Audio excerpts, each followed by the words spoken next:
Well, hello there. How are you? I hope well. I'm Bruce Williams. Welcome.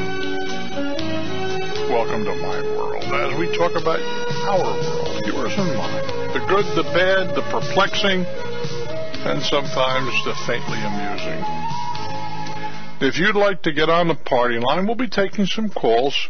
I'll also be reminiscing a good deal about some stuff I did last night, which I'm very gratified, I guess that's the term, how many of you have corresponded and said, gee, we like what you're doing. Not only that, would you keep it on tape and sell it to us and all that sort of stuff, all of which, who knows.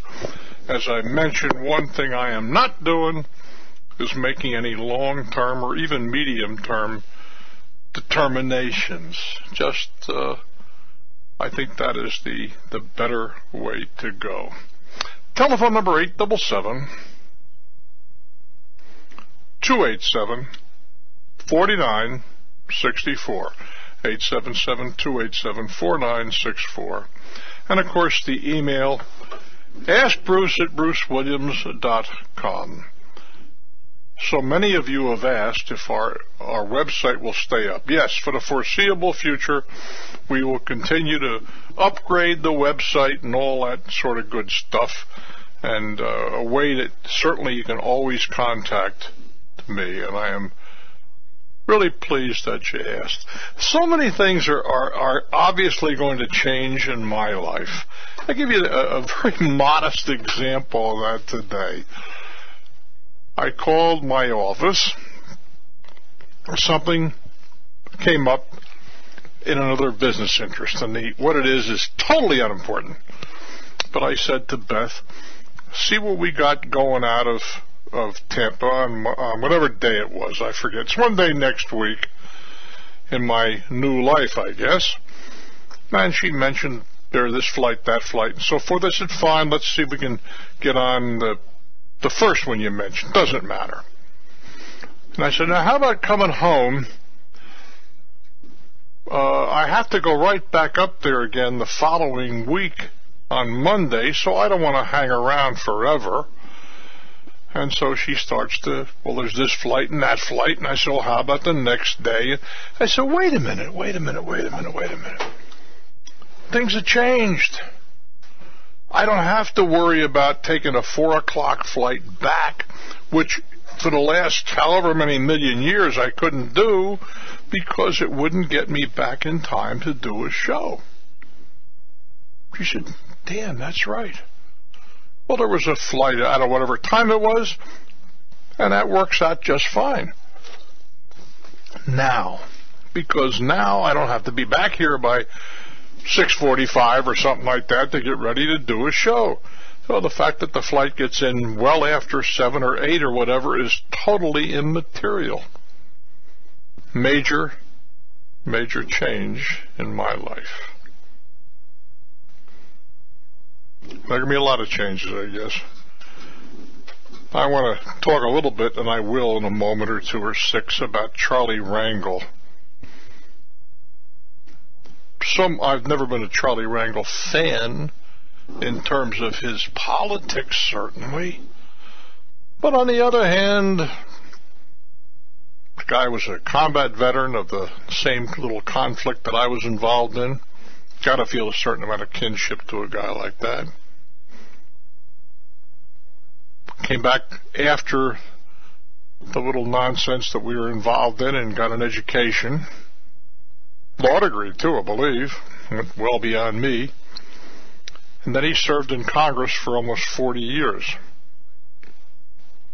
Now, it's my contention that Mr. Rangel has made some very, very bad decisions. And I've been saying that for some long time.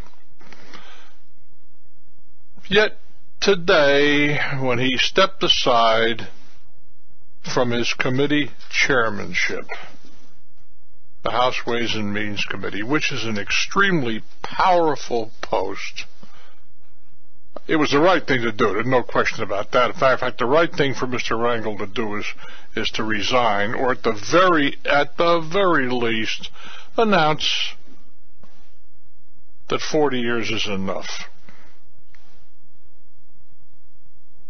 whether he'll do that, I think that's what's going to happen, very frankly.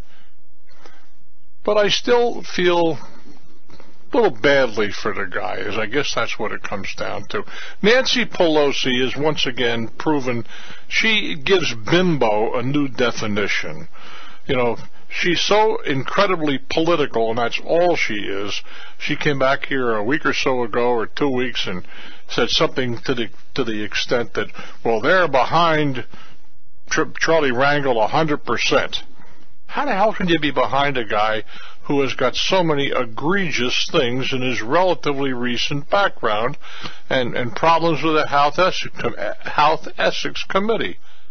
Come on, Mrs. Pelosi. I mean, I know you're not the sharpest knife in the drawer, and how in hell you became Speaker of the House is something that is totally perplexing. There are many qualified Democrats that could do the job so much better and with so much more class than can you.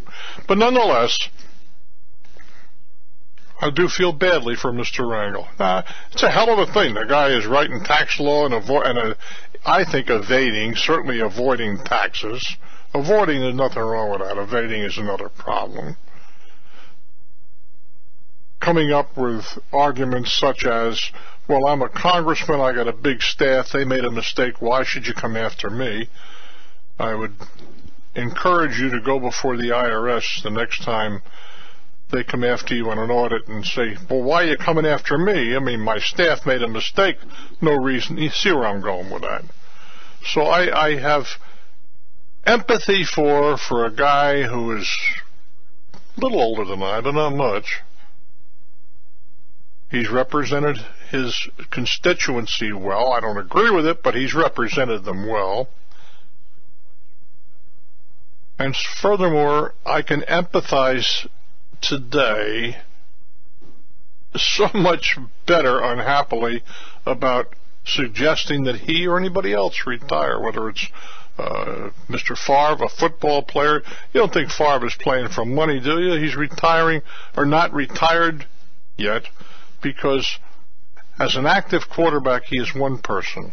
As a retired quarterback, he's just another very wealthy former athlete. Well, I could never really empathize, nor can most of you with that, but one day, perhaps, you will. Well, Mr. Rangel, I don't agree with a lot of stuff you did, but I can sure as hell feel incredibly empathetic and a little sorry for you right now in the position that you find yourself in. Believe it or not, Charlie Rangel, I continue to wish you well.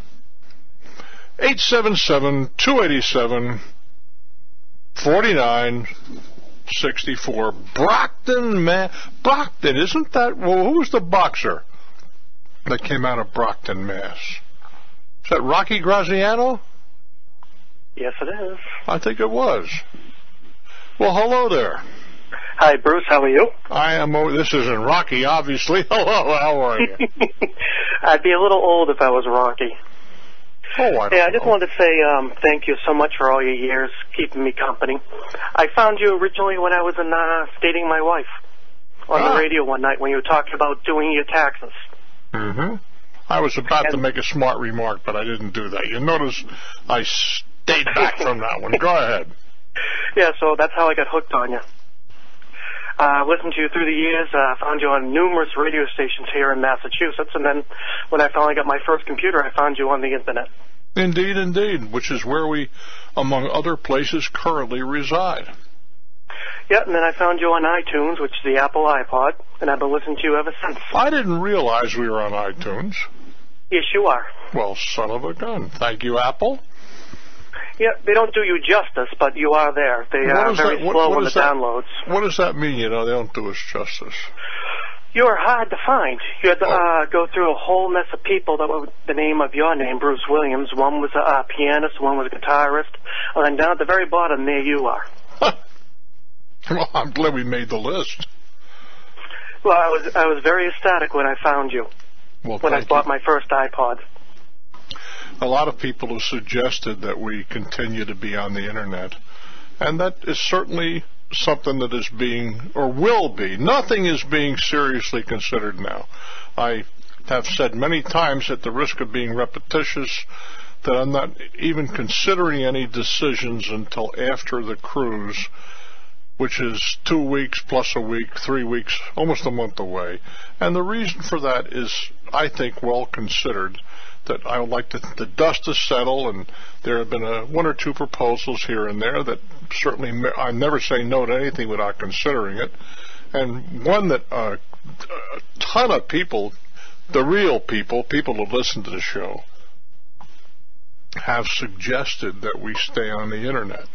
Not on radio stations, which there's a certain degree of expense and whatever, and I don't know what it would cost to stay on the internet, to be perfectly frank. I intend to inquire, and, is there any way we can cover expenses? There's a lot of variables going on.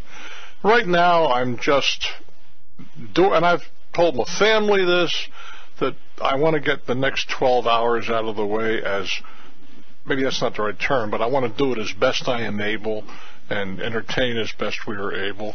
And then we'll consider this other stuff. But the little story I told you just now about the airplane reservation, that's one of the first things that suddenly popped up. I don't have to worry about saying I can't take a 4 o'clock plane anymore. That's quite true. It is true. It's absolutely true. I made the reservation already. But, last week I couldn't have taken that plane because it wouldn't have got me back in time to do my show. That is no longer a consideration. And to me, that's an enormous change in my life. I know it doesn't sound like very much. No, it is. But I've always had to schedule my comings and my goings and meetings and the rest of it around, will I be near a microphone at 6:45?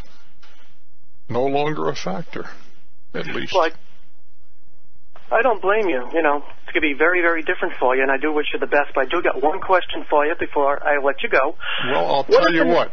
I'm going to have to ask you to hold on if you want to ask the question, because in a couple of seconds that deep melodious music is going to start, which kind of eases me out of here. If you'd like to hold on, I would be delighted. I'm Bruce Williams.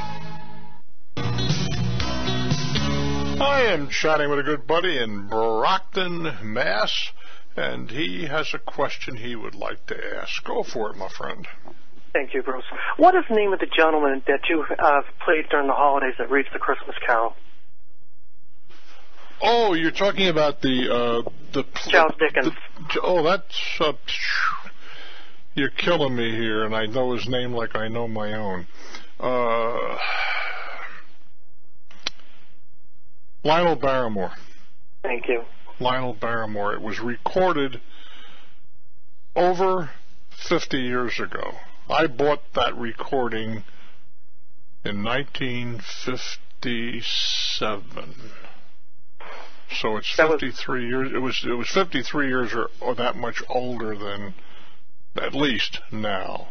And it is clearly and far and away, for me, the most well done version of Charles Dickens. No question about that.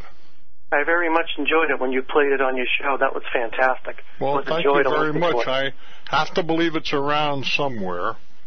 And maybe we'll have to look into that, too, whether we could get the rights to reproduce it. But it's at least 50-odd years old. I figured as much. I'm going to forget it. I'm not even going to pick up on it.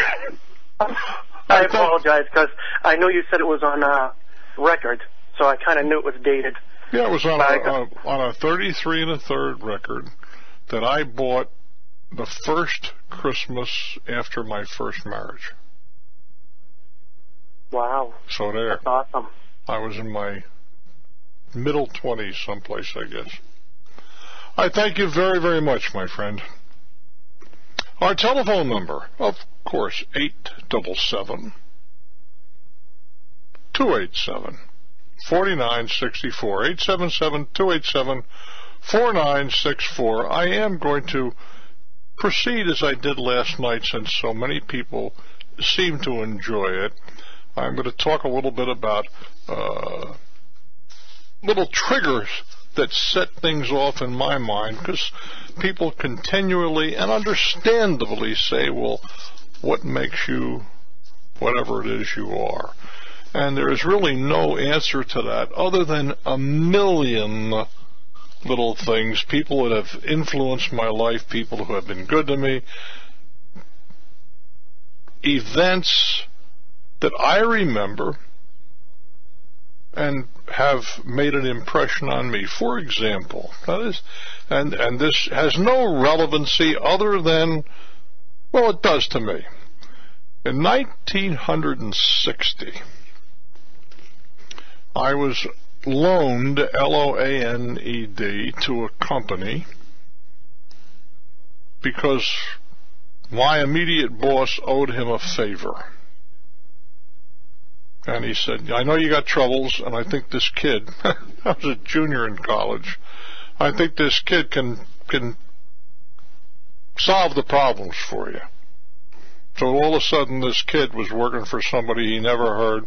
The guy was, to say he was a little bit rough around the edges would be a very charitable description.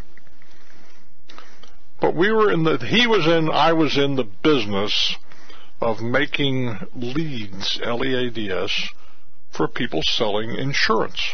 And we did it through some nefarious ways and some more legitimate channels that I may or may not describe to you before this week is over. But in any event, he wanted to spend a great deal of the client's money, we were going to sell these things, on leads for hospitalization for older people. Bear in mind, this is the spring or summer, I forget which, of 1960. Well, I went to the guy and I said, we got a problem here. You want to spend this much dough? I said, I think we got a problem. He said, well, what's the problem? I said, well, there's a guy, you ever hear of a guy named Kennedy? He says, no, who the hell is he? I said, well, he's a senator from Massachusetts, and he's a Democrat.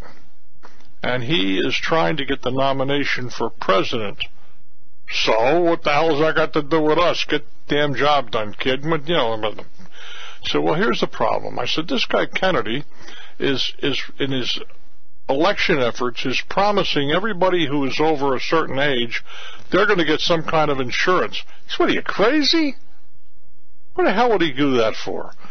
I said, I can tell you that I don't think we ought to be spending millions of dollars on advertising for insurance for older people, which didn't exist at that time, people.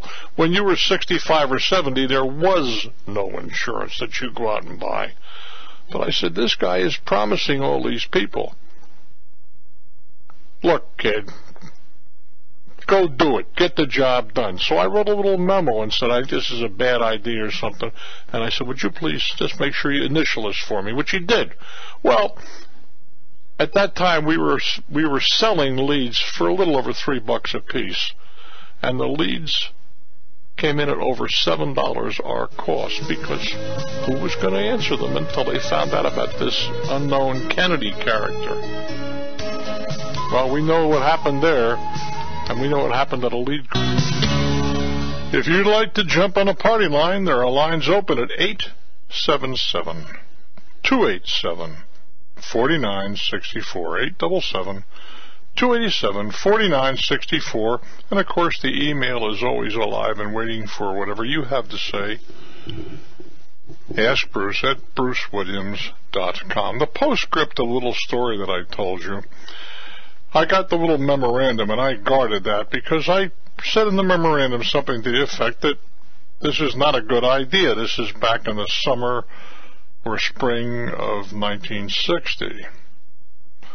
Well, of course, the history records that Richard Nixon lost to John Kennedy, and of course, a lot of people were listening to what Mr. Kennedy had to say about insurance for older people, which became a reality not under Mr. Kennedy, who had a relatively short life after that, but under Lyndon Johnson.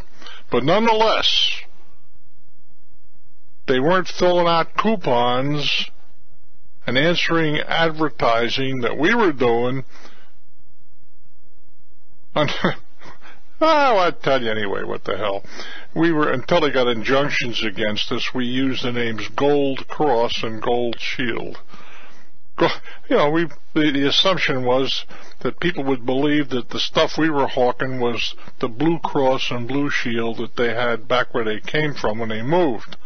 And of course, it wasn't, nothing close to it, but nonetheless, until finally the Blues got, like, I had nothing to do with that part of the business, but they got involved, and that was the end of using Gold Cross and Gold Shield. But nonetheless, now I got all these, I had the one memoranda, but clearly I got it duplicated, and it wasn't long. I knew it was coming, but, and I don't recall whether it was in November or December, but it came pretty close. The client, who also had a little rough around the edges credentials, and I know many of you would know the name of the company, so it shall remain nameless forever from my lips. But some of their representatives came into our office, and of course they were directed to this snot-nosed kid who was in charge of that account. And they were upset. The price, I mean, it was double plus what they anticipated spending. And I looked at them and I said, one for you and one for you and one, and I handed out a copy of the memo that I had given to a guy we'll call R.D. Jones. He's right down the hall, and I directed him to their office. Now, I saved my butt that day. But it also taught me a lesson that you see replicated millions of times today. It's called CYA. And although I criticize it regularly, unfortunately it's an action of survival. Taught me a great deal. And I've tried many times unsuccessfully to CYA. Coconut Creek, that's in Florida. Hello there. Hello, Bruce. I've been a listener of yours since your Talknet days in New York many years ago when I was in high school. Boy, that goes back a ways. Yes, sir. Yes. Once I found you online a number of years ago, I've been listening to you in my office every single day. I haven't missed a show. Well, I'm very complimented. Thank you. I know the earlier caller mentioned about iTunes, but yes, you've been in iTunes for quite a while, and I mean, you know, there's people like me even that when I went to vacation this past year in Rome, I was still listening to your show on my iPod. Son of a gun. I know I am constantly amazed, because this is not a strength of mine. When as I mentioned last night, I got a real nice email from a fellow in Singapore the other day. Singapore, that's halfway around the bloody world. And that one fellow, John, he's in Berlin, he writes me oftentimes. Another young man who teaches English in South Korea, and another fellow that calls from time to time from Scotland. I mean, it's just amazing to me that this stuff is rattling all the way around the world. Another thing that I appreciate about you is the fact that I've been in business for quite a while myself, since I was actually a teenager, and you know, you bring a certain kind of attitude about problems, and some of your callers, you bring like a business background to it, and people that are not in business, there's a lot of things they just don't get, and when you come from a business perspective, like when you mention about the politicians who have never met a payroll and things like that, you know, owning a business, it just brings a totally different perspective to your everyday life. Indeed. Well, we are all a product of our combined experiences. And the fact that you've never, like our current president, has never been involved in anything profit-making. Now, that is an observation. It is also, in some way, a criticism. It is clearly an observation that in his whole life he's never done anything where you had to worry about making a buck. I believe that diminishes his ability to perceive what's going on. That's not a political statement. That is an observation. The same thing can be said for his vice president. You can say what you like about the previous vice president, but he had enormous corporate experience. Hard to argue with that. Right. Where Mr. Biden, to my knowledge, has never had a job other than, maybe he was a lawyer for a little while, but other than that, politics has been his entire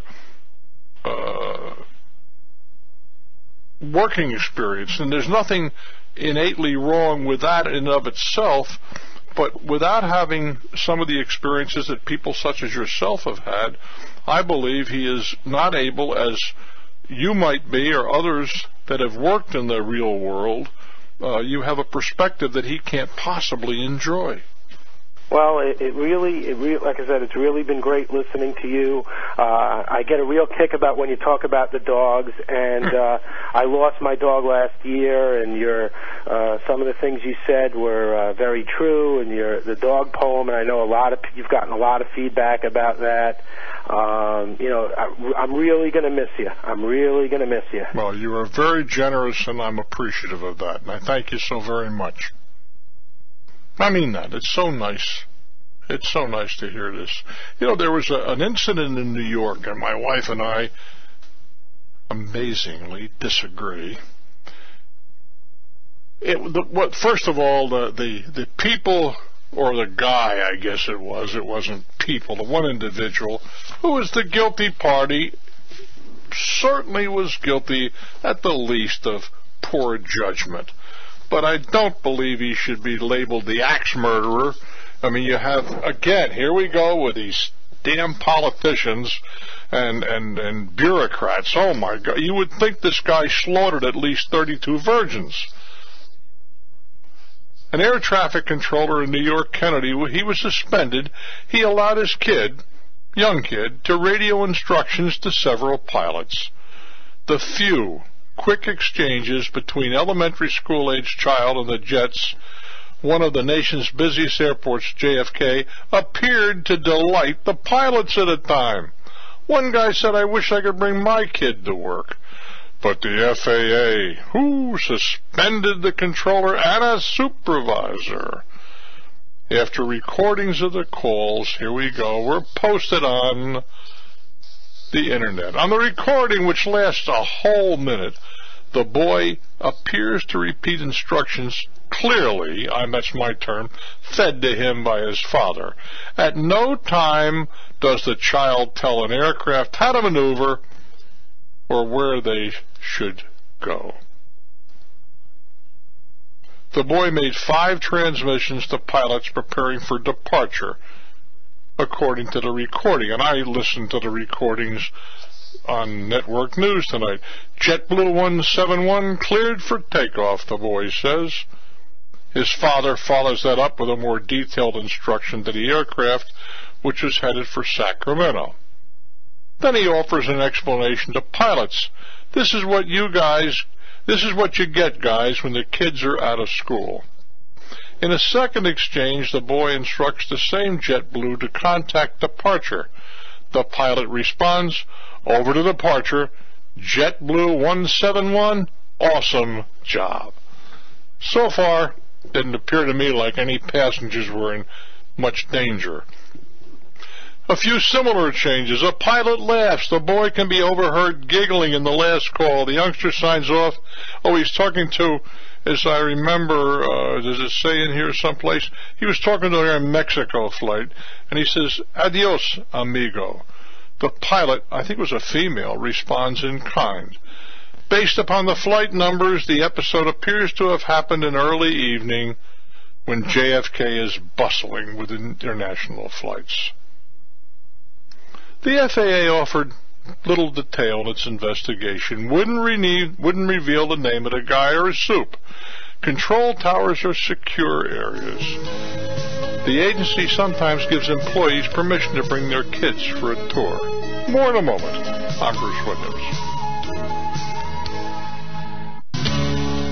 Our telephone number, as you well know, 877-287-4964. To continue with this story, and then a little true confessions here. The FAA didn't give much detail. It's not indicative of the highest professional standards controllers set for themselves, said their union, the National Air Traffic Controllers Association. A pilot and radio enthusiast said he was sickened at the thought that the controller could be disciplined. I absolutely believe this is being blown out of proportion. This is just a completely controlled situation. A child was being told exactly what to save. Well, let me tell you, Dave Pasco, you and I are on the same page. He said, I think it's fantastic the guy cared enough to take his kid to work. How many parents take their kids to work? The episode comes less than 7 months after a controller in Teterboro was placed on leave for his actions in the moments leading to the deadly crash between a helicopter and a small plane over the Hudson. The controller was recorded joking on the phone with his girlfriend as he dispatched instructions to the plane. He ended the call when he realized the plane had dropped out of radio contact. Now, that having been said, the kid was doing exactly what his father told him to do. There was never any out-of-control stuff. Now, let's get shocked. Go ahead and you start picking on me, because how many thousands and thousands and thousands of pilots have let their kids fly the plane? And I'm one of them. My son, who is now a commercial airline pilot, you know, he flies the big jets. First time he ever flew an airplane was sitting next to me, as all of my kids had an opportunity to do. I was sitting there and I was ready to, but my kids flew the airplanes at 7, 8, 9 years old. And I don't regret a day of it. I was a Young Eagles group leader. That means this was the Experimental Aircraft Association based in Oshkosh, Wisconsin. General Chenault, I believe it is, was the former head of the Young Eagles. The idea was to fly 1 million kids, one pilot, one kid, to get them acquainted with airplanes so they know what it was like to sit up front, to see what a runway looked like. And I flew, I don't know how many, certainly a couple, 300 kids. And every one of them that could reach the yoke and whatever and wanted to, I let them fly the airplane for a little while. Come on, just a little bit. Now just put your left hand down, and we're going to take it a nice, easy turn. Don't let it go. You know, keep your nose up. Hell, I let at least 100 kids, and it was probably closer to 200, fly an airplane. What are you going to do about it? I don't fly anymore. Take my license away?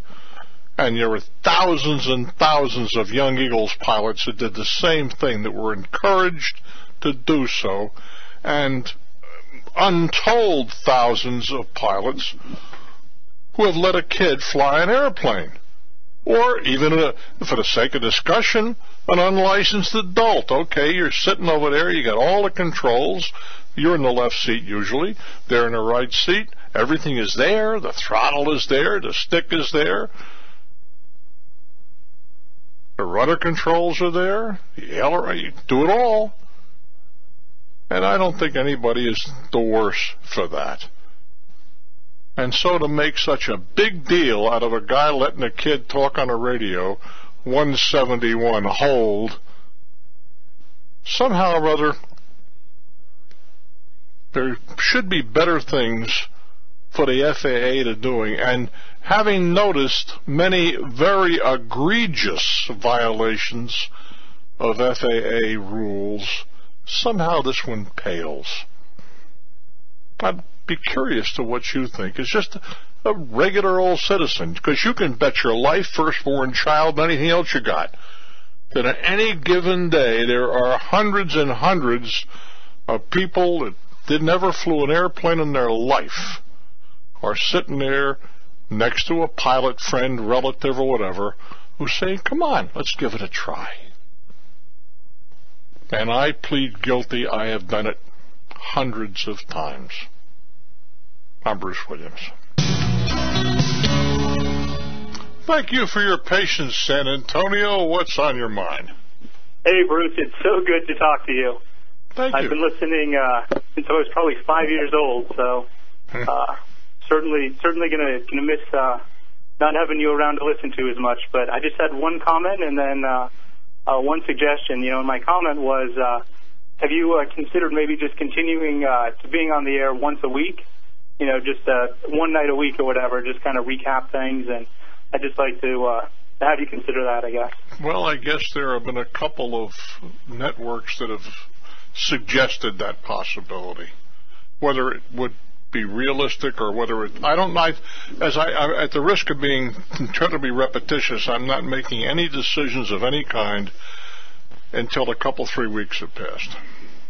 I think that's a fair thing. I just had to get my suggestion out there, and also I wanted to sort of throw another proposal out there. I know this doesn't affect me personally, but there's a huge shortage of organ donators in this country. You know, there's a long list of people who are trying to get, you know, different kinds of lungs and livers and everything else. Yes, sir. I'm very much in favor of organ donation, and my driver's license is appropriately annotated.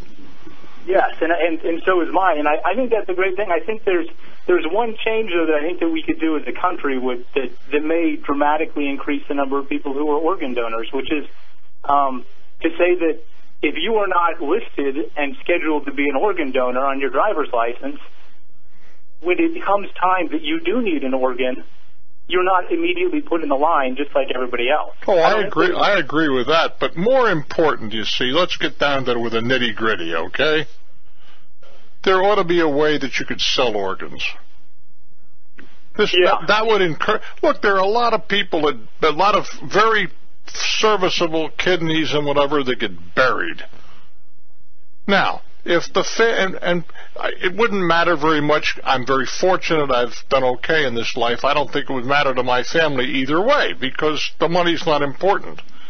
But if you get somebody who is a little bit on the short line, and if they were contacted when they're, usually it's an accident proposition, that in the event that your relative passes away, we can make $10,000, $15,000, $20,000 available to you for final expenses and the rest of it. What is immoral about that? I think that just, I'm not opposed to that. I think just politically, that's probably there's a lot of people's just gut reaction that they just feel like you shouldn't sell that. Well, that's fine. If that's their gut reaction, don't you sell. It's rather, no, I'm serious, and I know this is not a best analogy. If you're not in favor of abortion, for crying out loud, do not participate. Don't have your wife, daughter, girlfriend, etc. abort. But if somebody wants to do that, that should be their privilege as well. Same thing here. If you don't want to sell your heart or your kidney or don't want yours sold, God forbid, it should never be done. On the other hand, if you say, what the hell do I care? I'm dead, and if my family can sell my heart and have some money to spend, why should that not be your privilege? I don't understand any kind of a legitimate argument against it, and I'd sure like to hear it in the next hour. I'm Bruce Williams. Well, hello there. How we doing? Hope you're doing well. I'm Bruce Williams, and I'm so pleased you've decided to share a moment or two with me. Here we talk about you, your life, your hopes, your ambitions, your dreams, the things that make you so very special. In the remaining hours that we have, if there is something in some way I can be of service to you, you know I would be more than welcome. I would more than welcome your questions. Maybe that you're dealing with a government agency and they're driving you nuts. Well, I can understand that, having been on both sides of that issue. Talking about widening your street and, hey, we're just going to take the property. We don't intend to pay you. Well, there's some answers to that, too, you see. And I don't blame them for trying. I don't blame them for you from squeezing as much money out as you can. This is the sort of thing that for the last 29 years on the network and another 6 prior to that, in local radio, both local and real local in New Jersey and then New York City, which is local, but the major league local. That's what I've been doing. I'm having a good time at it, and I hope from time to time maybe someone has benefited for what I have to say. Now, if you'd like to join us directly, positively, get on with it. 877-287-4964. Repeating, 877-287-4964. Should you prefer the Internet, if you're in that? I know one of the reasons I don't like the Internet, by the way. I'll tell you in a second. For me, ask Bruce at brucewilliams.com. One of the problems is you got to be able to spell, and spelling was never a strong point for me. As a matter of fact, spelling, I always said, up until this damned Internet came along, what difference does it make? I got people who work for me that spell, and I know you have spell check and the rest of that, but I'll be sitting there trying to punch out something, maybe a search on the Internet. But if you don't spell John correctly, maybe it should be spelled Jon or something, you're dead meat. And that's sometimes frustrates me. Jeff writes me on the Internet, night watchman at a cheese processor in Wisconsin. Where else? Do they make cheese anyplace else? In 84. The guy showing me the tour mentioned listen to Bruce Williams. I did. And I was astounded there was someone talking about something interesting. Well, I'm delighted for that. My big beef with Consequence broadcast through the years that a lot of local stations preempted your broadcast in favor of local sports. Well, that's understandable. That's the nature of this business. It frustrates me, too, particularly when they got some AA team that nobody gives a rap about. But it's profitable, and that's the name of the business. Making money, and as long as there are people that are willing to sponsor that, I don't blame the radio station. He goes on to say, does Jeff, thanks for the show, it was the best value I ever got for the price of a second-hand $1 radio. Well, Jeff, you watch a buck, and I can't hate you for that, Jeff Flynn says. We're taking a look at the computer here. It says Milton, Florida. Hello, Milton. Hi. Hello. I was just intrigued by what you were commenting on a little while ago about the organ donation. Yes. And I'm a retired LPN, and I find that to be an extremely enlightened viewpoint. What you pointed out and suggested, I think that's, I've been around that so much, and what you suggested is, I know, like the young man said, a lot of people kind of, would resist the idea at first, but what you suggested is an extremely enlightened viewpoint, and I really congratulate you on having the courage to say it. Well, thank you. I cannot see the argument against allowing people who wish to sell an organ to sell it. Belongs to them. Yeah, I know there might be a nightmare trying to figure out how to regulate it so it wouldn't be abused in some way. But I don't see how there would be such a nightmare. But maybe really not. don't. But I know there's such a great need, and then, like you said, it's a real travesty just to have it buried in the ground. It makes no sense, does it? I mean, I can't. Now, if somebody has a religious strong religious convictions or something of that nature. That's okay. Then they certainly should be allowed to have it. I wouldn't want to see any mandatory you got to donate routine. Yeah, like you said, just don't participate if it bothers you. It's not for you. You say you just don't get involved. But I do think that you should that physicians or some organization should be allowed to solicit comatose people in hospitals, the families and whatever. Yeah, if nothing else, it might help the family to take care of final expenses. Well, that's exactly right. That can be for somebody who is wealthy, as many people are, or comfortable, you'd say, look, I'm willing to donate it. Yeah, absolutely. But you get some family that hasn't got 15 cents, and they got somebody who's dying, and they're already figuring, how in heaven's name are we going to even pay for a funeral? Yeah. That family would be in save them far having better. to turn to the indigent burial program and things of that nature. That's very, very traumatic sometimes. So I think it's a very enlightened idea. I appreciate that. It's what amazes me is I don't care what you would suggest about anything, you're going to find a certain number of people are going to tell you it's terrible, you shouldn't do it, everything from harvesting trees to make paper. And that's all right. You're entitled to those opinions.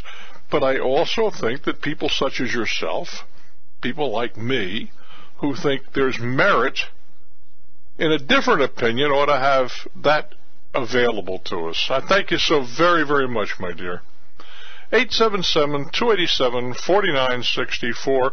I have been selectively, and I got more material here than I could ever possibly use in this few hours remaining to us. But I have jotted down stuff, little bits and snippets, the things that have influenced me, or things that I have done that have served me well, things that I believe, and you're not in any way obliged to agree or disagree, but I pass them on, if for entertainment, if for no other reason. Fair enough? I believe you got to believe in you. You got to believe that you're the best at what you do. You got to believe in your ability, that you're going to work, all of that sort of stuff. And this is this story may have appeared in one of my books too. Forgive me, but most of you haven't read the books, so that's okay. It's first time for most of you. I ran the college snack bar as an undergraduate. In fact, I put it together as a freshman, and I ran it for 2 or 3 years. My ticket out really revolves around this story. But I used to do a lot of, the kids would come in with checks. I would cash the checks. I had no problem with that. And the college had no problem with that. I don't know that we ever got stuck for a third-party check. And a guy came in, and I'm confident he's still alive. I know that, but I'm sure he doesn't listen to this program, so it's okay, and I will not use his name. But he came in with a big check, big for the time, as I remember, $240. That was a lot of dough. I looked at it and initialed it, and it got cashed. Took it back to my office.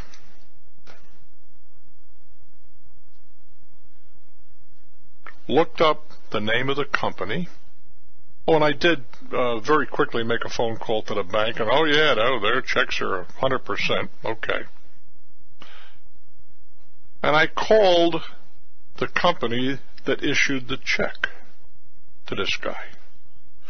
And I finally got to the executive who wrote the check, or at least signed it, whatever, responsible for it. I don't remember if it's his signature on there or not. It's not relevant.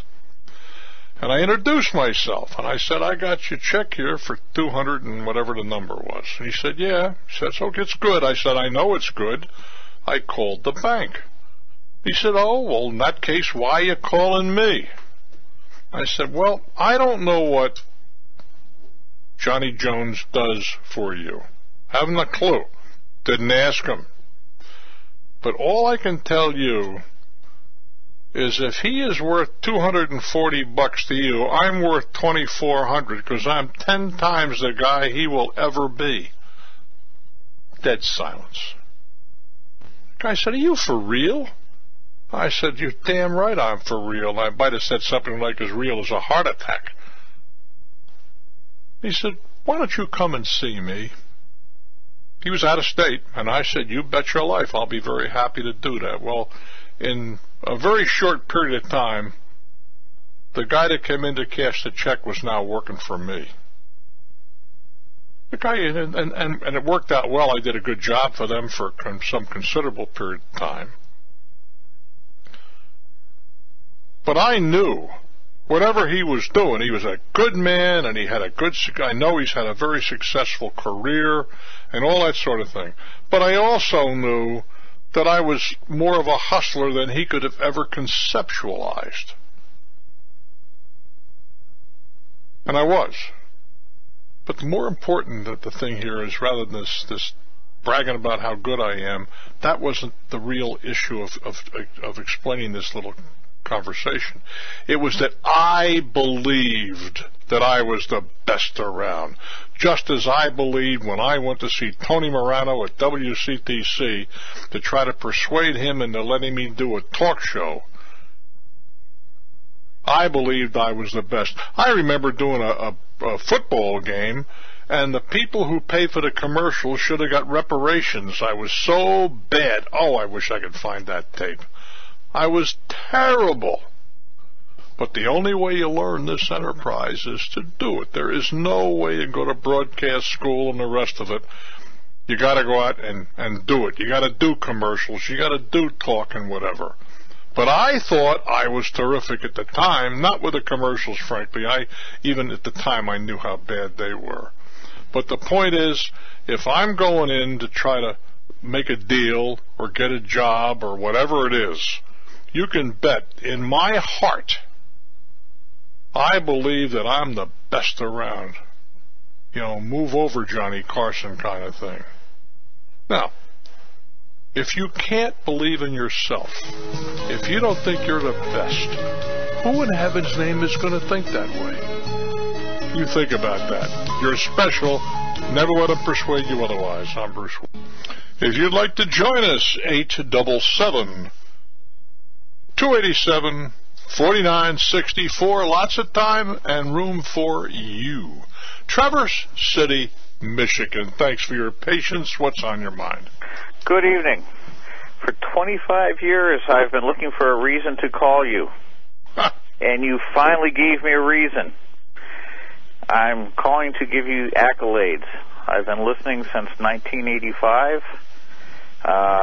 Lost you a few times during some moves from Texas to Traverse City and radio stations and whatnot. Found you on the internet. And I know you probably are receiving a lot of emails and phone calls, but I'm calling to give you accolades because you helped me through transition from corporate America into my own business. You've helped, I'm certain, many people through some difficult issues. And so this is the reason, after 25 years, I finally had a reason to call. Well, son of a gun, I'm glad you're here, and I appreciate whatever it is I could do for you. But you guys that have gone into business, you did it for yourself. You put in the time and the effort, and I know what that's all about because from time to time I've worn that hair shirt. I'd be willing to gamble. Do you have employees? Oh, sure. I'd be willing to gamble somewhere along the way there were times when you paid the employees but couldn't pay yourself. You would win that bet. Most of us have been down that. But you see, if you tell somebody that's never been in business, they've always, and there's nothing wrong with that, but you tell them that as a self-employed person, oftentimes, particularly in the formative years, that everybody got paid but you, they'd look at you, what are you kidding? You're the boss. The boss gets paid if nobody else gets paid. And the reality is precisely the opposite of that. That more often than not, the boss is the last one-person entity to get a dime. There's been times when I've paid my taxes and not paid myself. Look out. Now, there's danger. They all get paid. Everybody gets paid. But we do it because we love it. But there's also a very large fraternity, which I belong to, that at times did not pay their taxes because they had to pay the employees, and when the 941 was due, you just sort of bypassed it for a while. Well, no, I've never not paid my taxes. I've never not paid my employees. I've never not paid my bills. Well, I'm guilty of 2 out of 3. There have been times when I couldn't pay my bills, and there were times when I didn't pay the taxes. I just didn't have it, and I had to make a choice, and the employees was first, and of course were first, and of course utilities and whatever had to be second, because you didn't have those things, you were out of business to begin with. I don't mean I evaded taxes. I sent the forms in with no check.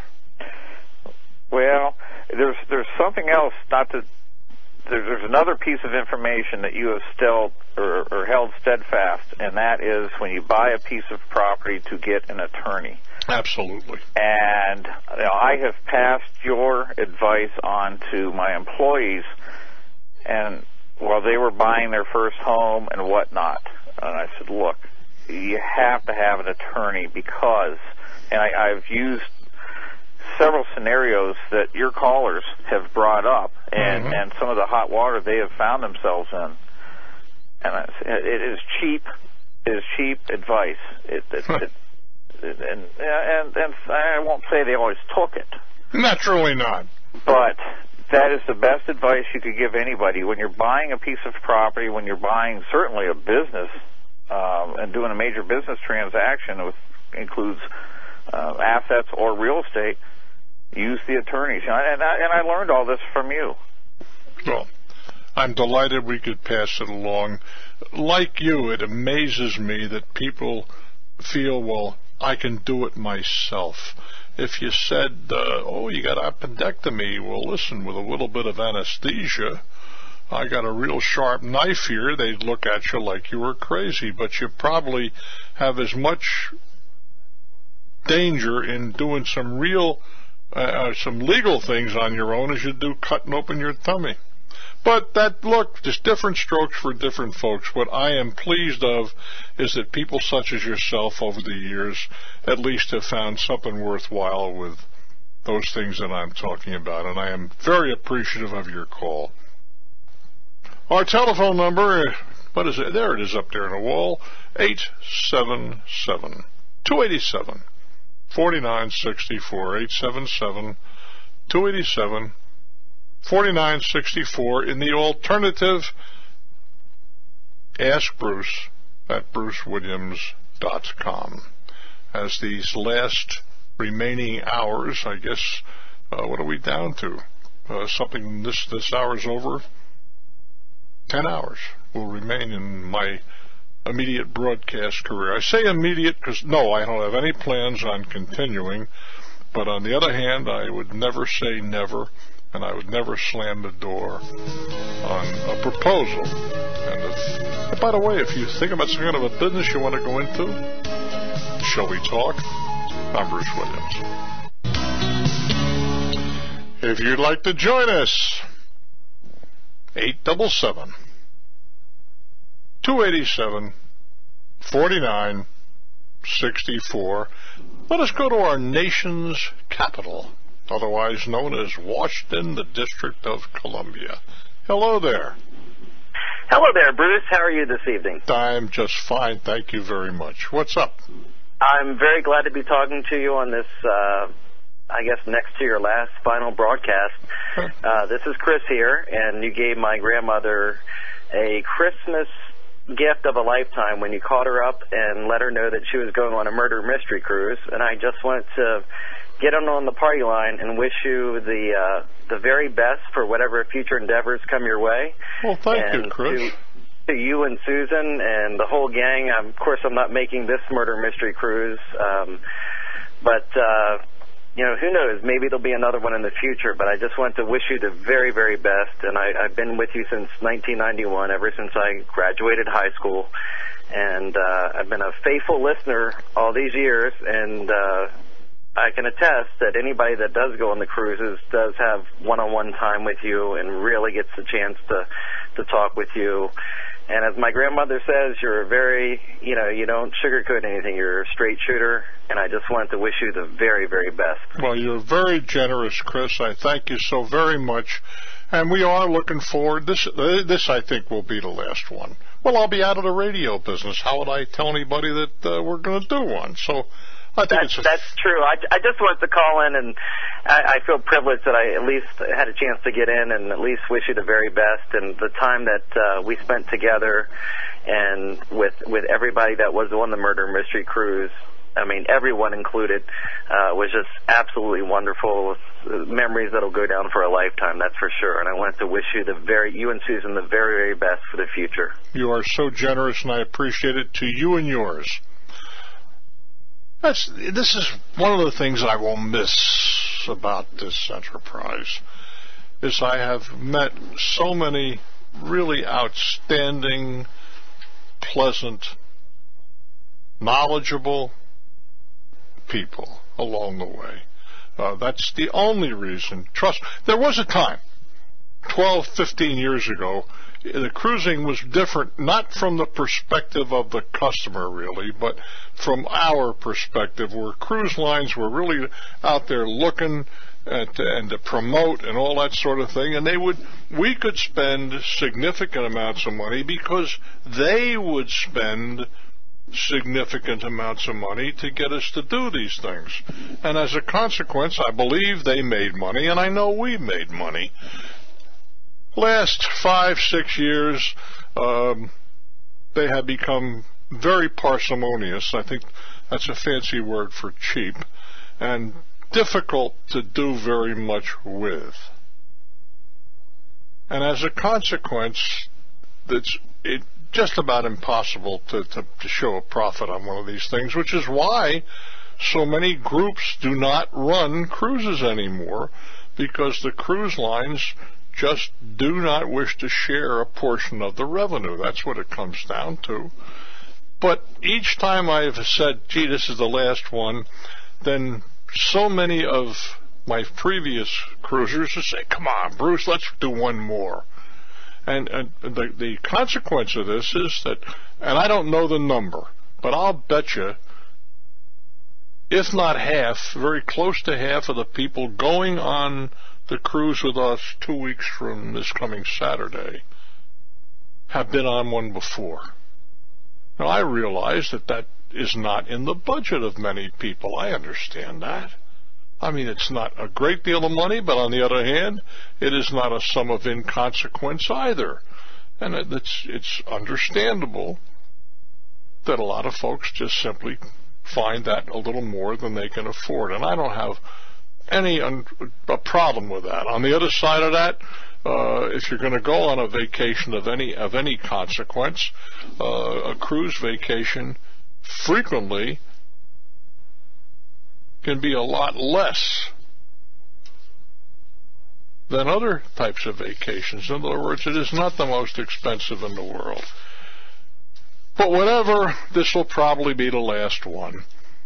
Not the last cruise for me, for goodness sakes.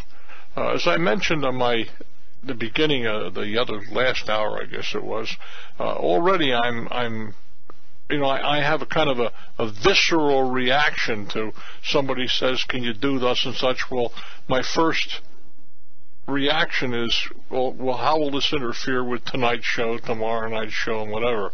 And when I was earlier this evening talking to my office to make an airplane reservation, automatically I've pretty much scratched anything that left after 2 o'clock out of Newark or New York or Philly or whatever, coming this way, because it wouldn't get me here in time to dig my car out of the airport and whatever. I don't have bags under ordinary conditions, but just to get the car, which I do leave in short term so I can get out as quickly as is possible.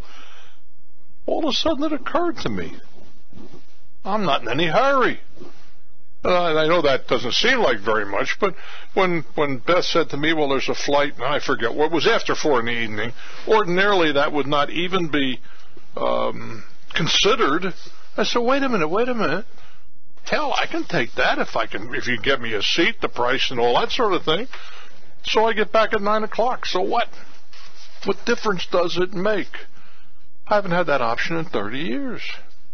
So I'm doing a little bit of adjusting as well. But what the heck?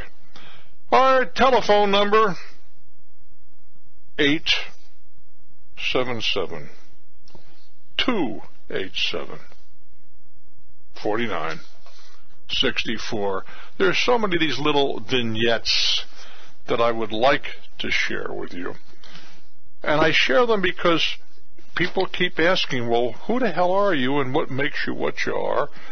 And I remember some of this stuff from longer ago than I like to admit, but it was, listen, the privilege of living a long time is one that is not afforded to everyone. But there were things that I remember, I even have seen the same stuff alluded to in fiction, in books. But I can tell you, what I'm telling you is absolutely factual. Some of it in newspaper articles, some in books, and some never before related. But I will tell you about some of these because they are whatever it is that shaped me, which allowed me the privilege of doing this for so many years. We're going to Ohio, Toledo, Ohio. Hello there. Hello, Bruce. Good evening. Good to talk to you this evening. Thank you, sir. What's up? Yeah, I was just wanting to get your 2 cents. I'm 28 years old, looking to possibly buy a house, but probably a duplex. I live in the one end and rent out the other one. Say that again. Hold it. Say that again. Where I live in one part of the duplex and I rent out the other. Oh, okay. And you own both sides? Right. Yeah. Right. Yeah. Go ahead. And so, I don't know. One of my concerns is when is down in the future how long I'm going to stay in this area, because who knows what the future holds. How does anybody know? Right. No. I mean, we can't predict. We can estimate what we think might be going on, but nobody knows. Hell, you don't know if you'll be alive. No. So what's your question? I kind of seem to answer that pretty straightforward, that I shouldn't necessarily let the future hold me back. Well, why? Well, I don't understand. Why would the future ever hold you back? Well, I don't want to, if let's say I move to Texas or to California in a couple years, I don't want to necessarily do be a long distance landlord. I understand all of that, but why is that a variable? I mean, if you're going to move to Texas because things happen, you move to Texas. Right. But that doesn't mean, and you maybe have to be traveling 5 days. So does that mean if you got a wonderful fiance, you say, well, look, 5 years from now I may have to travel a lot, so I guess I'm going to have to ditch you now. Doesn't make any sense. What I'm trying to get to. You see it? I do. I mean, you go ahead and live your life with the best judgment that you can, but nobody knows if they're going to be someplace else, or someone is going to pass away, or the business is going to go out of business. There are people 100 years ago that thought they had their snoot right in the trough, and some sucker named whatever invented the automobile, and suddenly the buggy whip was no longer a product and they were out of work. Those things happen. If you have more to say, you can stick around. I'm Bruce Williams. If you would like to join us, this might be the appropriate time. 877-287-4964. If there's something happening in your life, I'd like to talk to you about it. But on the other side, if there are nothing going on, stick around. We're going to share a few things, cut up a couple of jackpots. Oh, somebody said, what do you mean by cut a couple of jackpots? Don't you remember playing cards? Sat down and you all talked, but you played poker or whatever, and if you won, you whacked up a jackpot. That's all. As everyone knows, Kevin says, nothing lasts forever. But the end is not something easily acceptable, at least not for me. I've listened and I've learned for more than 20 years. Since you announced that your show was coming to an end, I felt very despondent. You said that you would probably shed a tear or two the morning after your last show. And that's true.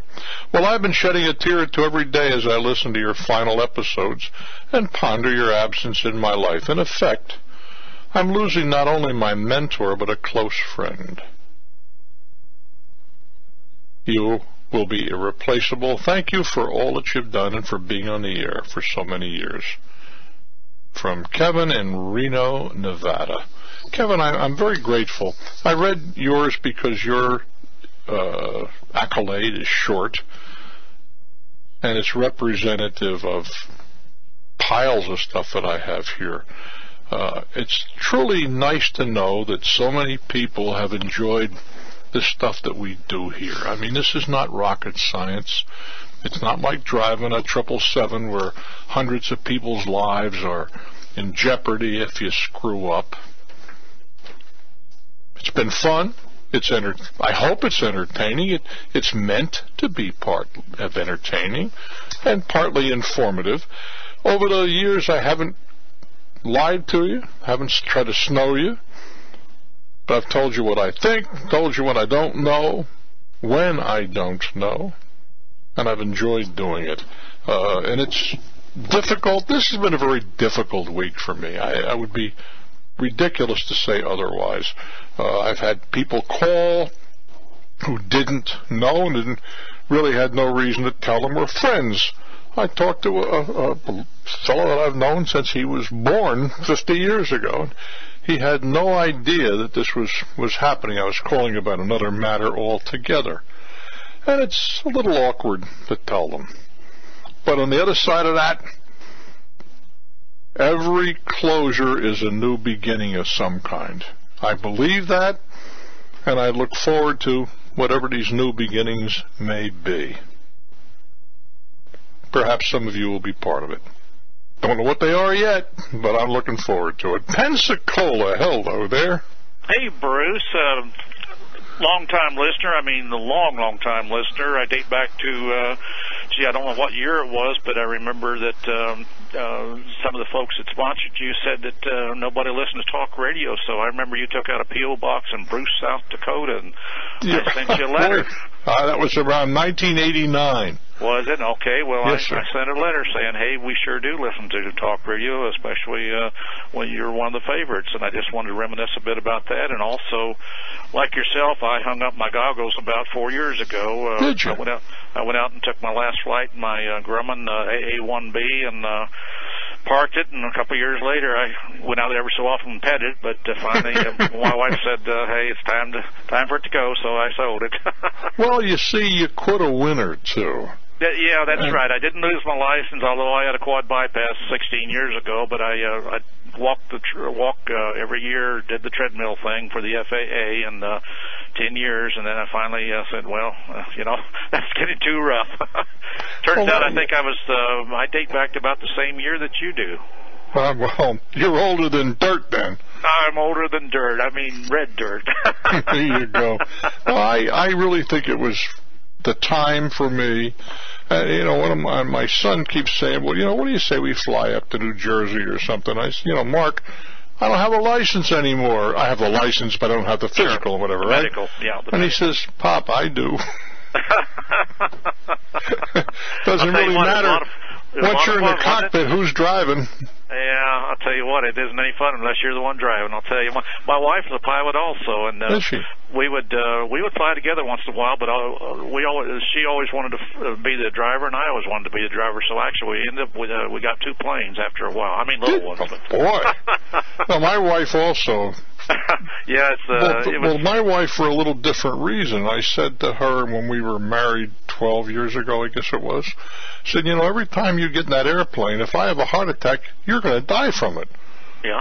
And I said, maybe it would be a good idea for you to learn how to fly this thing, so in case I do have that unfortunate whatever, that you can fly at home. And she agreed that might be a very smart thing to do. It absolutely was. I pretty much followed the same logic. My wife got her license when she was 57 years old, and got her instrument rating when she was 62. Wow. Very, very proud of her. Oh, well, hey, sure. You got a lot of folks to talk to, and we're going to miss you, buddy, and doggone it, I guess there comes a time, though. All good things have to come to an end, but best of everything to you. You're very generous to you and yours. I'm Bruce Williams. As I mentioned from this list of things, it's interesting to me that certain I've read of in fiction, and I guess in one case supposedly accurate. Other people did what I did. You know, you always think that you're the only person doing it. But when I was a kid of around 11, I couldn't have been much older than that because I moved from there. I lived in Glens Falls, New York, which is a couple 100 miles from New York City. I had moved there with my parents because my dad couldn't find a job toward the end of the Depression. And we moved to Glens Falls. It turns out, I didn't know what they were at the time. I found this out just a couple, 3 years ago with Sue. We lived in a Sears house. The house on Liberty Avenue in Glens Falls was one that you bought out of a catalog. Yeah, for a few $1,000. But in any event, I really wasn't real happy there. And I used to go down to the center of town, which of course you could do in those days. Nobody was worried about pedophiles and whatever, which is another whole story. And I used to go down to South Street, which is still there since when Sue and I were there a couple of years ago. I went down to look. And on South Street in Glens Falls was a Trailways bus company, where the buses came in and went hither and thither, but I knew where one place they went. They went down toward New York. And I sat there as a little kid, not even close to being a teenager, and I said, someday I'm going to be on one of those buses getting the hell out of here because I am not going to die in this sleepy little burg. And Glens Falls is a very, very nice community. It really is. Was nice then, was voted that time Hometown USA in one of the major magazines. That didn't matter to me. All I knew was this was not where I was going to live and die as an 11-year-old or possibly 12-year-old. And I used to sit there regularly after school and just watch the buses go and tell myself one day I'm going to be on them. Well, I left not on a bus, with no tears in my eyes. And if you're doing something and you're maybe stuck someplace, don't let it get you down. Just make up your mind you're going to get out of there one day, and then do it. I'm Bruce. Well, hello there. How we doing? I'm Bruce Williams. So glad you dropped in. Welcome, kids. Welcome to my world. We talk a little bit about you and your life and mine, the good, the bad, and the perplexing. And there's just the beginning. If you'd like to join us, we have open lines at 877-287-4964. 877-287-4964. And, of course, there's always the email at askbruce@brucewilliams.com. If there's something we have discussed and you'd like to either expand on it or disagree, that's terrific. I know there's a lot of disagreement about selling organs, and I still believe you should be allowed to sell your organs, or if you are the custodian of someone who passes away, I don't see any reason why that his or her organs could not be harvested and you paid for it, or the estate paid for it. Well, for many of us, it would not be an issue. I have in my drawer. I don't know why anybody want anything belong to me, but my organs are going to be available when that time comes. And the money is really not an issue. But for many, maybe even most people, money would be an integral issue. And I don't see where that should be a problem. But this is the kind of stuff that over the years we have discussed. Getting in trouble once in a while, but that's okay. My goal has always been not to change your opinion, but to be certain that you think out of the box. Don't even know that the box exists is what it comes down to. And if I'm successful, or have been, because there are a limited number of hours remaining in this little exercise, then I can say I achieved a certain degree of success. Los Angeles, California. Hello there. Bruce, I have a letter to read to you from your wife, Susan. She wanted to call your show herself, but was afraid she would get too emotional and not make it through the call. So here's Susan's message to you, straight from her heart. Dear Bruce, after you turn off your microphone Friday night at 10 o'clock, talk radio will never be the same. I and all of your listeners will greatly miss your show. You were the pioneer in syndicated talk radio and have been a leader ever since. I want to say thank you for all the hours of advice and entertainment that you have provided by welcoming us listeners into your world. Our world is a better place because of you. I started listening to your show in 1983, back in the Talknet days. When I was finishing up my bachelor's degree, it was your calming voice and sound wisdom that kept me company at night. You got me home safely while driving over slippery, snow-covered roads in hilly Michigan. Thanks for keeping me out of the ditches. Listening to your show motivated me to reach higher and grab for the gold ring. You encouraged me to go back to school and finish my master's degree, to work harder than the other guy in the office to get the promotion, and to think outside the box. Your common sense advice has had a profound impact on my life. My proudest moment of your career was to watch you walk on stage in November 1999 and be inducted into the Radio Hall of Fame. No one deserved that honor more than you. And congratulations on being the best in your business. Finally, I want you to know that I feel I am the luckiest person in the world because I have the privilege to be your wife. You have provided me opportunities and enriched my life more than words can say. I look forward to sharing your next adventure with you. I love you, Bruce, and that you can take to Barclays. Thanks for the memories, your loving wife, Susan. Aren't you remarkable? Susan will be very touched. Even the dates worked out pretty well. Boy, how did you know that? Because I got it from Susan. Did you? I did. Did you really? I did. That is... How did you get to Sue? I live on the same street you do.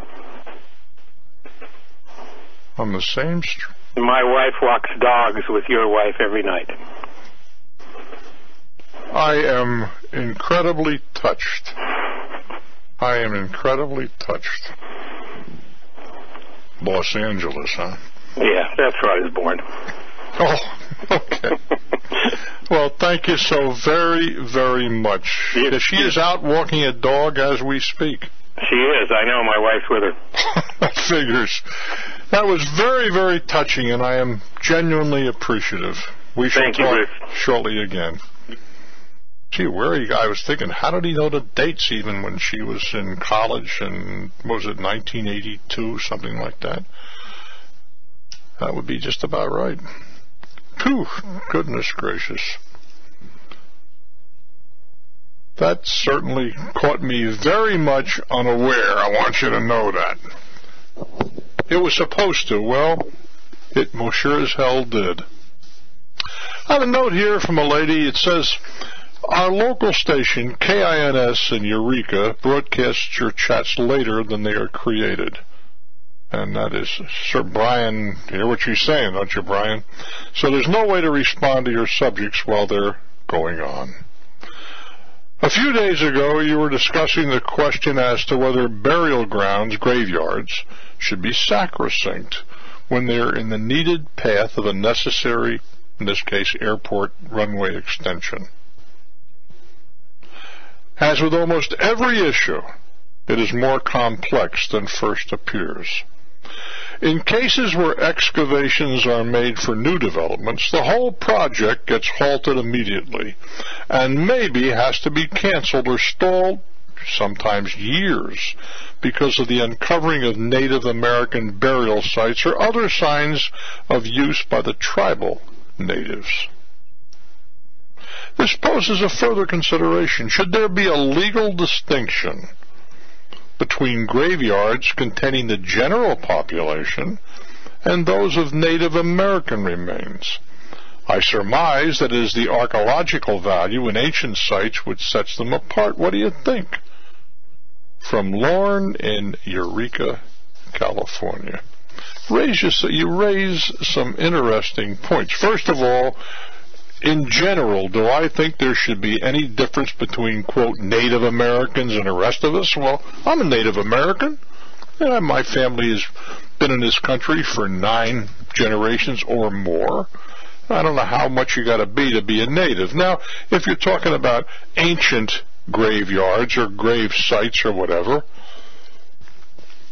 there is clearly archaeological value which has to be considered. I am shocked here. There was one of the so-called Indian Native American burial sites turned up some interesting and important remains. And some Indian tribes jumped in and said, we want the remains. After all, they were our relatives. We're talking about stuff that was hundreds and thousands of years old. Not something from last week or last month or the last century. And they wanted to retain them and bury them again, and after all, and they've upset, our spirits and all this sort of nonsense. Now, do I think they deserve special treatment in that regard? Only from their archaeological value. I mean, let's face it, when you go back 30 or 40 generations, everybody's related to everybody or pretty close to it. Do I think, for example, if for the sake of discussion, where my parents are both buried side by side, if for some reason that there was some important project that would require that they be disinterred and certainly with all respect and the rest of it, reburied someplace else, do I think that would be appropriate? And the answer is an unqualified yes. Because life does go on. And in some cases, burial grounds were haphazard. In other cases, nobody could even, there's no way anybody could have forecast that the location, which was very likely 100 years ago or whatever remote, is now very much in the way of some type of a necessary public project. Now, I'm not talking about building a shopping center for the sake of discussion. There's enough places zoned for shopping centers that I don't know that there'd be much of a legitimate reason for ripping up a cemetery unless everybody who owned graves there agreed to that, which would be very difficult to have, to get that much a common consensus. But on the other hand, if you're building a new freeway, and you had 2 choices. You got to put a big bend in the freeway, or alternatively, if you don't put a bend in, you got to remove a cemetery. Well, with hundreds of thousands of millions of cars going down that road sooner or later, which would be the appropriate thing?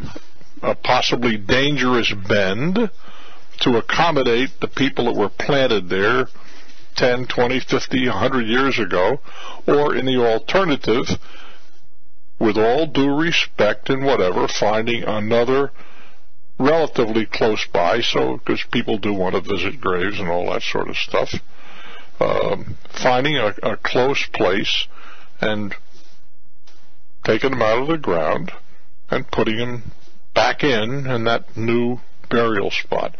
It is my contention, and this touches on religion, I suppose, but I don't think the people we're talking about have any objection. In other words, I don't think there's any way they would know. We could argue about that and looking down and so on and so forth. And I really can't understand how that would upset a relative just because they're going to be taken from one place and put someplace else. We're not talking about any pain. We're not talking about any upset to the individual involved. And frankly, I don't see why there would be a whole lot of upset to the family members. And this whole business about, oh my goodness, 2,000, 3,000 years ago, our ancestors were buried there and their spirits and all that sort of thing. With all due respect, I don't believe that deserves any consideration.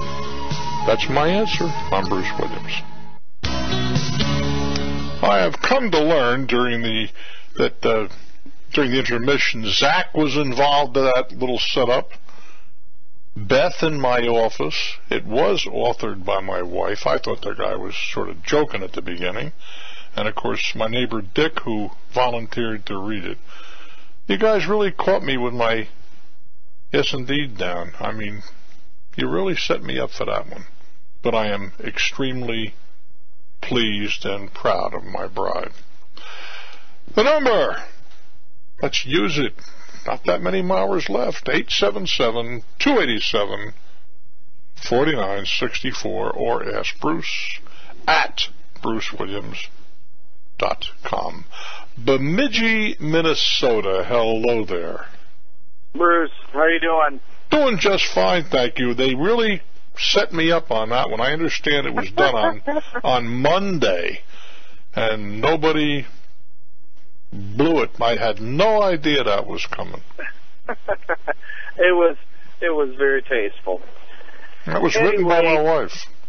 It is my true pleasure to talk to you, especially in one of your last few days of broadcast. I've been listening to you since basically 82, the old Talknet days.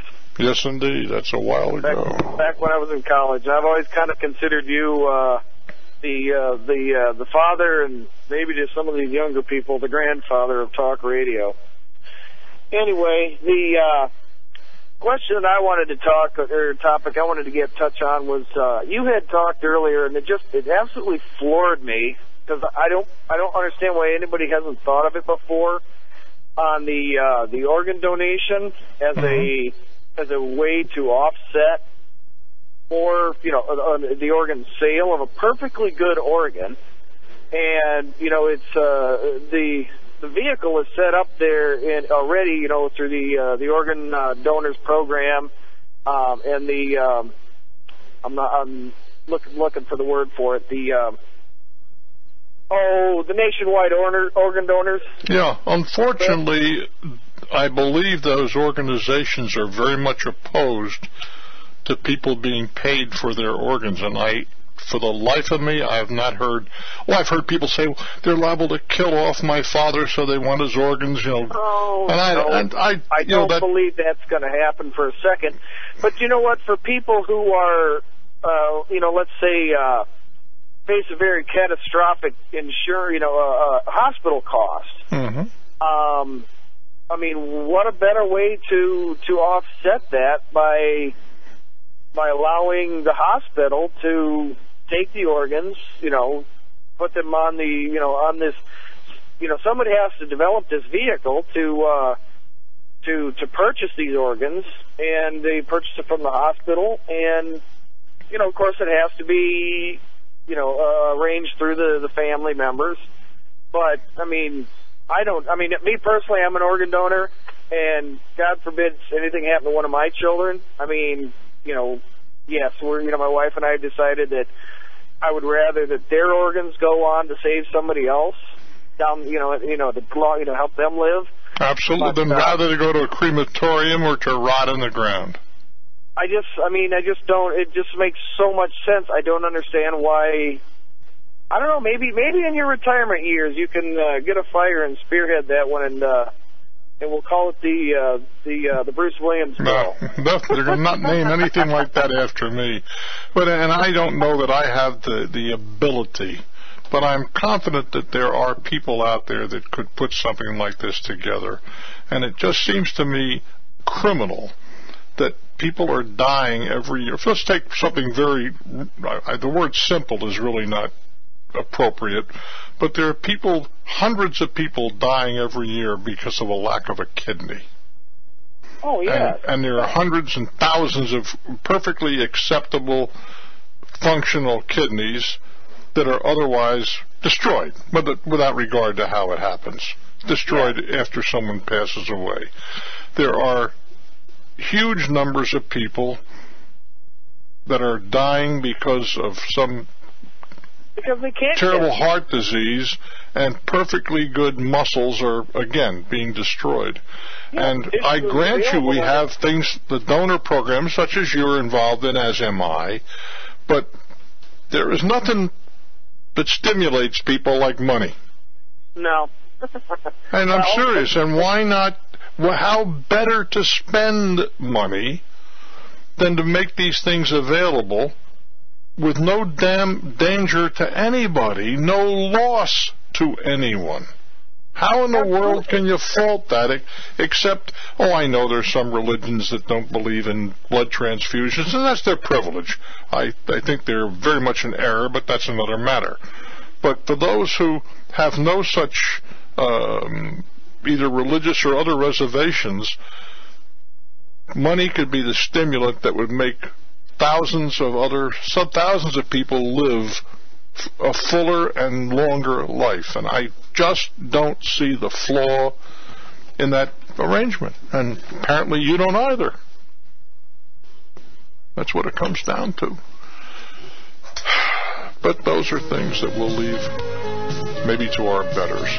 But I'd urge you at least to sign an organ donor card. I'm Bruce Williams. Our telephone number with open lines at 877-287-4964. Tacoma, Washington. Hello there. Hi, Bruce. Good evening. It's great to hear you. I just wish you weren't leaving off the air, because you're one of my. I listen to a lot of talk radio, and I've told you this before, but you're one of my favorite talk radio people, and because you're so accessible and you can get through and talk to you even, and you're so reasonable and what's the word I'm trying to think? Common sense. You have a lot of common sense, and a lot of times you be saying stuff, and I'm going, I'm right. I'm listening to you in the car a lot of times when I'm driving around. And say, yep, I'm right there with, I agree with you quite a bit of the time, but not always. Well, I don't expect anybody. I don't even know if I agree with me all the time. No, I know. Okay. I don't mean to. I just had a couple points. In the city of Seattle, I live here in Tacoma, Washington. And in the city of Seattle last year, our ex-mayor, who's not mayor anymore, I can't even think of Greg Nichols. Anyway, he tried to ban guns and outlaw guns in the city of Seattle last year before he got elected out. And if they found out, a lot of the gun rights people and the Second Amendment, it's legal to own guns here in Washington State. And the judge or whoever, they said, no, you can't outlaw guns in the city of Seattle.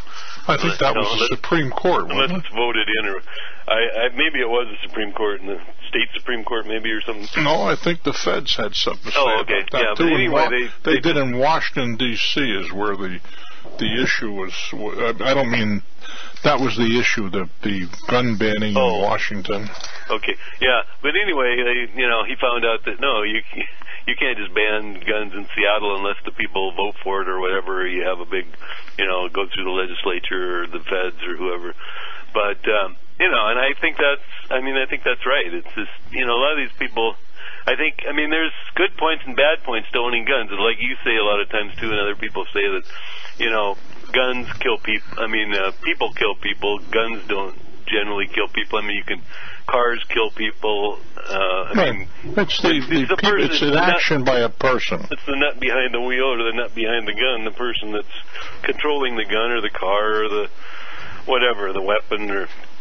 But anyway, so I was kind of glad. I don't know. Some of these people are just so paranoid and freaked out about guns and stuff. And in some points, I don't know if you probably heard about the big shooting that happened here around Tacoma last couple months ago, where the 4 police officers were killed in the coffee shop. I don't know. Maybe you didn't hear. Yes, I remember. Yes, I did. National. But it's been a big thing, and the cops caught the guy that shot him, and they had a shootout, and they killed this guy. He was killed too, which I think is a good thing. I mean, it's tough to say that, but it's just, we don't need to be paying money to keep people like that alive and in prison and all the great things that they get out of the prisons, especially here in Washington State. Well, the point is that there's a lot of controversy over this, and I don't think we're going to settle it here. And I appreciate you calling, but I do have some other folks sitting here, and I would do my very best to accommodate them. Fair enough? You and I will talk again, and you've been very, very generous. I appreciate it. Speaking of emails, dear goodness. From Stan, he says, not to be mean, but I hope you have an absolutely boring and terrible retirement. I want you to decide to return to radio for the sound advice and entertainment for many more years to come. I've listened to you for many, many years, but until my dad died in 2002, I could call him for advice. Since then, I've called you, and know I could count on you being just as interested as he. Thanks for the years of entertainment. And then Stan says also, if you didn't get a lump in your throat from Susan's letter, then you're a robot. It even moved me. I had no idea that was for real until the details, even to the time that she was studying for her undergrad and her grad degree and the rest of that. You recognize that, well, there's no question that my bride is, how do you say this, considerably my junior. How's that? Considerably. She was born the same year I was graduated from college, and I was a veteran at the time, so you can take off your sandals and figure that one out. Golly, I'm thinking when I was getting ready to graduate from college, I most surely didn't think that one day my bride would be somebody who was walking around, being trundled around the same time I was graduating from college in some kind of a very, very elementary stroller long before she was able to walk. But things have a habit of coming down that way. I have said many times that my father-in-law, who was a good friend, mercifully it worked out the way it did, had one of my daughters walked in with me, a geezer like me, I might very well have gone up for murder. And mercifully, he hopefully had better sense.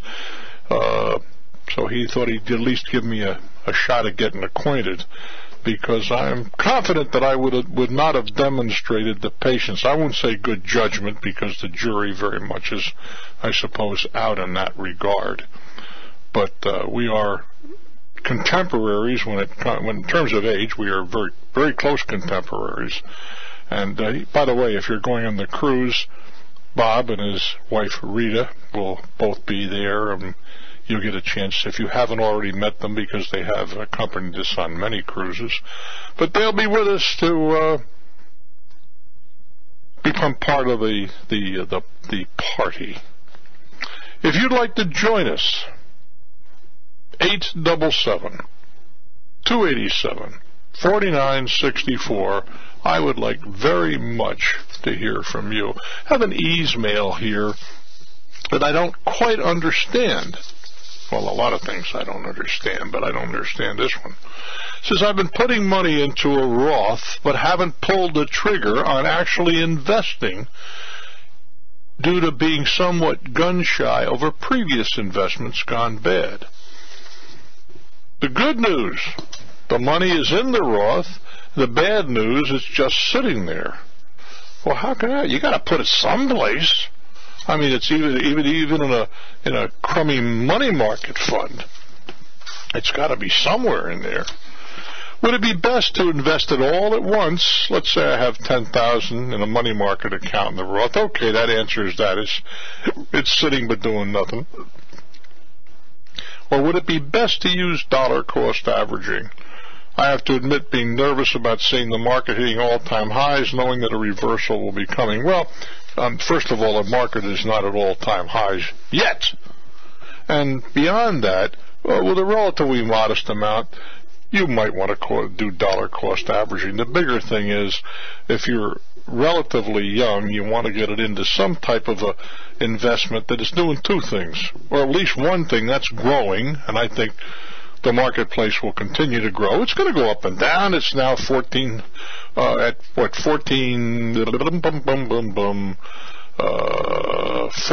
something in that order? Somewhere around there. Or is it 10-4? 10-4, what am I thinking about? But it's going to go up and down a point here and there, but eventually it's going to creep upward. And furthermore, there are some very good securities that are paying decent dividends. But having money market funds are parking places, and truly not very profitable parking places. Pittsburgh, hello there. Yes, how are you this evening, Bruce? Good, fine. What's on your mind, my friend? Well, I just want to talk a little bit about taxes. Obviously, it's tax season, and there are some things that I was a bit annoyed about, and I wanted to pick your brain about it. I had to sit down with my accountant, and we're going over taxes, and I'm finding some things out that bothered me. Of course, I have a small business in Pittsburgh here, and I didn't make a lot of money this year, about $50,000. That's for a household of 5, wife and 3 kids. But at any rate, he told me a couple people come in, and one of the things we talk about is, folks that get Social Security and some that come in and I guess they have small jobs and they get welfare subsidization or something in regards to that. And he said somebody come in with welfare and they ended up doing their taxes or whatever, and they get about $4,500 back. Well, here I'm owing money, and I'm thinking, how do I get in on this train? Well, because they're getting a credit where you can get money, quote, back, and it's not back because they didn't put it in, but you can get money, a refund, and again, it's a poor choice of terms, but it tells you what we're talking about, even though they didn't put a dime in. Yeah, I'm thinking to myself, if I don't give you anything, how do you give me anything back? See what I'm saying? Yeah, well, but you see, the word back is a misnomer. They're getting a tax credit. That would be accurate. If you want to stick around for a moment, I'd hate to cut you short. I'm Bruce Williams. I am chatting with a gentleman in Pittsburgh, Pennsylvania, and he said, look, I made $50,000 last year, and I worked hard for it, and I got a family and so forth, and I get annoyed at seeing people who don't work hard and don't have jobs. Well, for example, if you were a first-time home buyer, which in itself is a contradiction, just means you haven't had owned a home for 3 years, and you had absolutely no income last year. Otherwise, if you qualify, you'll get an $8,000 check from the government for buying a house. It's a tax credit for those of you who pay taxes and have income to offset and so forth. But in the absence of any of that, in total absence of income and whatever, you will still get a credit. If you own a house and other things being equal, you sell it and you move up, even though you had no income, maybe you lost your job or whatever, you're going to get up to a $6,500 tax credit. Man, that's just the system that we work under, whether you like it or whether you don't. Are you there? Yes, I'm still here. Well, they understand those are examples of what you're talking about, but that's the system. I understand, Bruce. I do. I understand. I'm just kind of a little rigid because of, what happens. And I also found out, and I'm sitting there, I go and I see a tax attorney to make sure I'm taking advantage of everything that I possibly can to reduce my expenses, or to utilize any expenses that could be available to me for, reduction on taxes. But, and I explained this to him, and I don't want anybody to get the wrong idea. I have a heart, and I know there are people out there that get welfare, and they legitimately get it because they have hard times. But, he said, one of the things he said to me, he says he would be willing to bet that probably 60 to 70% of the people that are receiving it are taking advantage of it in some way or another. And I'm going to tell you real quickly about an incident that I had where I saw that, and it really irritated me. I was in a local dollar store, and I was purchasing, if you bought 3 2-liters of a beverage, you got the 4th one free during the Super Bowl, that sort of thing. And there was somebody in front of me, a lady in front of me, and she rang hers up. They rang her up, and hers was $3, of course, because it's $1 for a 2-liter. And then I got up in line, and mine came to $3.21. Of course, we got 7% sales tax in the state of Pennsylvania. And I said to the cashier, I said, that's a mistake. I said, there's no tax on food in Pennsylvania. And she says, oh, no, this is a convenience item. 2-liter is a convenience item and is taxable. I said, well, she didn't pay tax on it. Slow down. What was it you were buying? 2 liters of pop. Well, 2 liters of soda. Most places, soda is not considered a food. It is a taxable item. Well, they call it a convenience item. That's right. It's just not like milk would not be taxable most places, but soda would. Yeah, I follow you. Well, at any rate, the point was, she didn't pay tax on it. I did, and I questioned that. And she says, well, she paid with an access card. One access card is a welfare card. And I said, well, what does that mean? She says, well, they don't, anybody using an access card, they have, they purchase everything tax-free. So then I got a bit annoyed, and I went up to my state representative office, and I said, wait a while. What's the sense in taxing welfare when it's just going to increase what you got to pay in welfare? I mean, it's kind of kidding yourself. Would it not be kidding yourself for somebody on welfare to be paying taxes on a food item that otherwise, just see where I'm going? So you went to your state rep, and what did he or she say? Well, she said basically what you just told me. They said they find it ineffective to tax money that's already been allocated to the welfare system. Right. I wouldn't disagree with that. But at any rate, there it is. So, I mean, I was soured by it. But I want to know if you've heard of something. I was on a website, and I found it very interesting because the fellow that worked up there at the state rep's office, he says, here, I want to tell you something, a little inside information, something I'm interested in. There's a website called fairtax.org. And this is something, I guess, that Mike Huckabee's involved with. I think he said that where instead of doing an income tax, they utilize a federal, I guess, sales tax. Oh, there are a whole bunch of variations of that, and it was the congressman from Texas who was running for the Republican nomination. He was one of the major forces behind that. Also, a representative from Georgia was behind. There are many permutations and variations of either a value-added tax or a national sales tax and whatever. The problem, and I wouldn't object necessarily to that, but you see, there's so many built-in problems. Let me give you one of them, just one.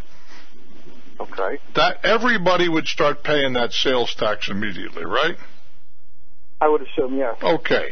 But how about all of the senior citizens for 50 years who have been paying into the system under the income tax thing, and finally now their income, well, not necessarily a good thing, but their income has been severely reduced, so they would no longer have to pay any income tax, right? I follow you. But then they would suddenly be lumped into paying this sales tax. They'd be getting screwed, wouldn't they?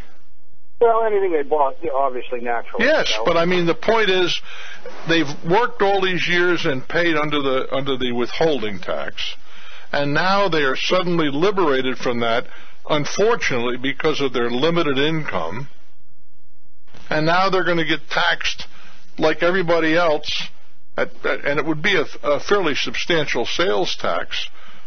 You would be hammering all those people that were finally retired on limited incomes. Yeah, I agree. In other words, no matter what you do, somebody's going to get screwed. And I've said this many times, and I got to let you go, but the Federal Income Tax Code is the Lawyers and Accountants Retirement Act. There's no way it's going to go away, and it is so incredibly complex that there are going to be hundreds and hundreds of thousands of people making very substantial incomes just taking it apart. And as you said, you got a guy that does your taxes. Why? Because it's too complicated to do for yourself. I do wish you well, my friend. I understand your frustration. I don't know what the solution will be. One is out there, but I'm not sure what it is. I'm Bruce Williams. A moment ago, I wrote you Stam's email. He says, since you get emails faster than I expected, I was afraid you might not get mine before the show ended tonight, so I left something out.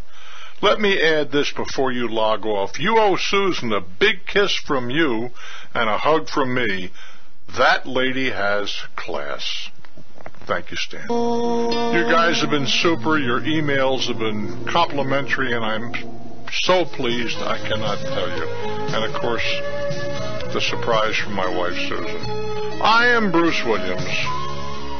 God bless America.